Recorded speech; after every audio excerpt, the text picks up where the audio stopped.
it last week. I want to remind or for the record, remind those of us here that this issue could have been swept under. We could have taken that TIP report, put it on a shelf, and let it sit there. I want to commend the ranking member, Senator Cardin, and our chairman, Senator Corker, for not letting that happen. And I think the fact that you have 4 of the most distinguished senators of our time sitting here before you today, and I'm not one of those.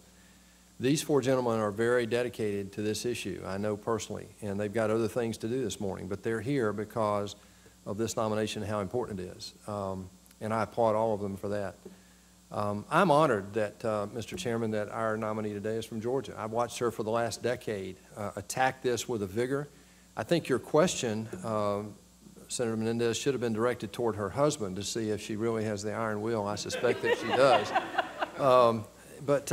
You know, I applaud the work you've been doing. You're coming on a new level now and a new stage. And I want to clear a couple things for the record that we talked about last week. In my career in business, I've been very sensitive to this idea of taking advantage of the weak in our societies around the world. And every culture is a little different. This is a major impediment to me for international trade. And one of the things that make us one world and a peaceful world is the fact that we don't take advantage, we don't stand for people who take advantage of the weak among us. And yet children for the last 50 years have been definite victims of global issues and power struggles around the world. Today in this 15 report, I'm not asking for your opinion about the 15 report, but I do want to talk to you about children soldiers. Child labor has been a topic for the last 50 years as globalization has taken root and so forth. A lot of progress has been made. In children soldiers, though, I'm not so sure that much progress has been made. There are 8 countries in this TIP report, countries like Burma, Congo, Nigeria, Somalia, South Sudan, Sudan, Syria, and Yemen are listed as countries who have forces that openly have children soldiers. I know you have a sensitive spot in your heart about this. This is a little bit different level than what you've been dealing with. And not all of these countries are on this year's report's worst level. So my question is, as we look forward, will the fact that Tier 3 countries that have children soldiers, is that a major issue with regard to countries being placed on Tier 3? Well, Senator, child soldiering is certainly a horrible issue that everyone is against in this room. And I am glad that you brought it up. And the TIP report does list every year countries that engage children as soldiers or children as workers in their armies or armed forces. And that's required by the Child Soldier Prevention Act, which governs this area. It is listed in the TIP report, and it is certainly one of the factors that is evaluated in the report when looking at the tier rankings. Are you hopeful we can eliminate that?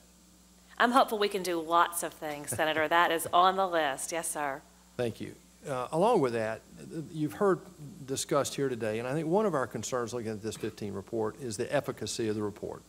It should be the gold standard that we and others can depend on when we evaluate countries in terms of where we put businesses, how we deal with them in the State Department, and how we think about them here in Congress.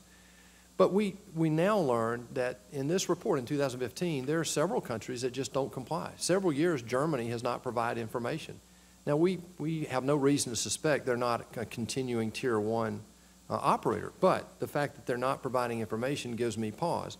The fact that India, again, has not provided information, they are still solidly a Tier 2 player in the report.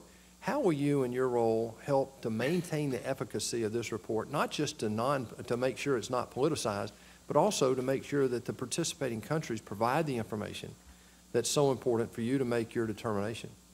So one of the factors that I understand the TIP report considers is whether the government provides information and data, because that is the best source of prosecutions and support being provided to victims. And that if no information is forthcoming, then the TIP report and the office has to assume that they're not making efforts in that area. So I know that that is built into the review of the report. I also understand that we get information from civil society in a country and NGOs as well, but certainly governments are encouraged and requested to provide information.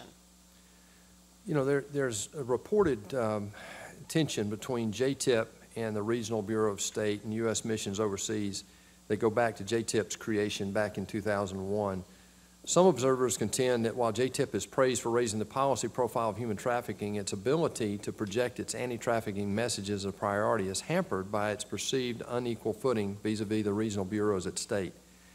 How will you resolve this? I mean, this goes across all the responsibilities at state, it looks like. How will you weigh in to make sure that doesn't negatively affect our ability to evaluate these countries? Senator, I will work to build relationships with regional offices and with our missions in the field. They are also a great source of information to the TIP office about what's going on with respect to trafficking in that country. I want to get the trafficking message clearly out to the regions and the missions, and just build those relationships up so that we are on equal footing with other offices there. Obviously, there are competing priorities, as Senator Cardin recognized, but JTIP and TIP office needs to have a loud voice at the table, and someone that individuals are willing to work with, and I will strive to be that person. Well, thank you for your answers and congratulations on your nomination. Mr. Chairman, I look forward to fully supporting this nominee and her impact on this report going forward. Thank you. Thank you.